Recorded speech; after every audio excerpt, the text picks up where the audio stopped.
Hi, Linda Bowen here from StampingWithLinda.com, your cardiologist since 1997, helping you create cards from the heart. Today is Friday and techniques, and I am going to share an embossing technique with you.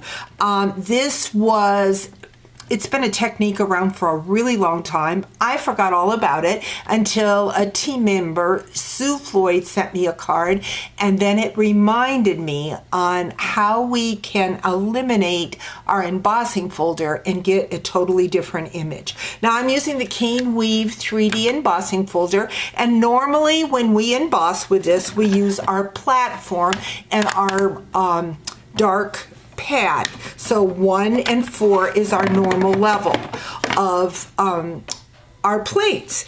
But today what I have done is I have taken 3 layers of cardboard. This is the cardboard that comes in our designer series paper.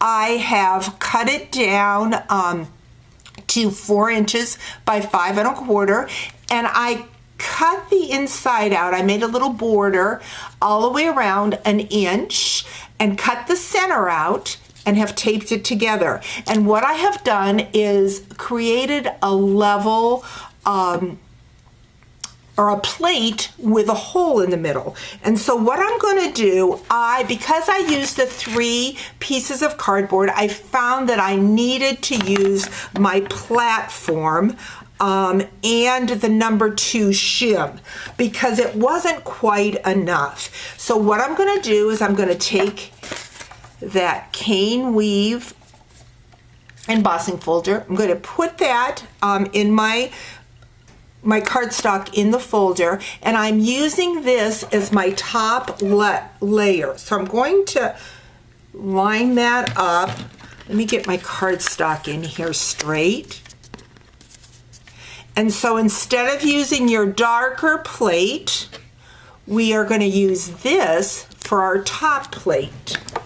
Line it up with your cardstock, and then we are going to run it through. And what happens is that we get pressure on the outside of our folder.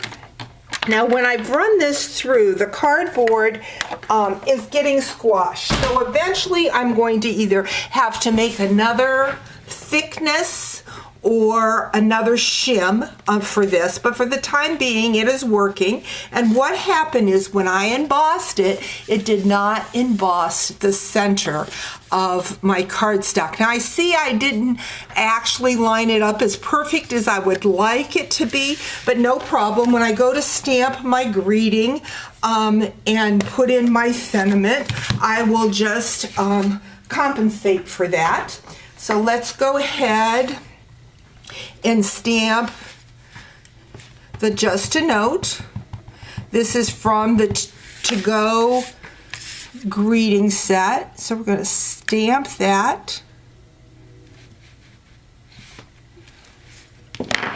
I have already taken the Highland Heather and stamped my flower, and then the outline of the flower I used the gorgeous grape ink. Notice that I did the leaves with the embossing folder, the 3D folder, the same folder, the cane folder that I used to cut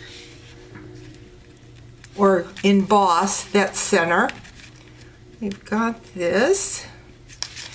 I see my backing from my paper didn't come off. There we go. So we're going to add that. I don't know which way I want it. I think I want it to go this way. Going to go in and grab my opaque adhesive back gems and add them to my project.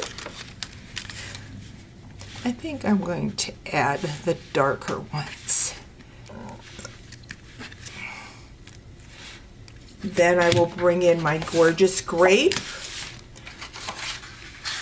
for my card base. And there you have a very interesting way to add embossing to your card, but leave an opening for your greeting. Hope you've enjoyed this quick tip. Talk to you real soon. Bye-bye.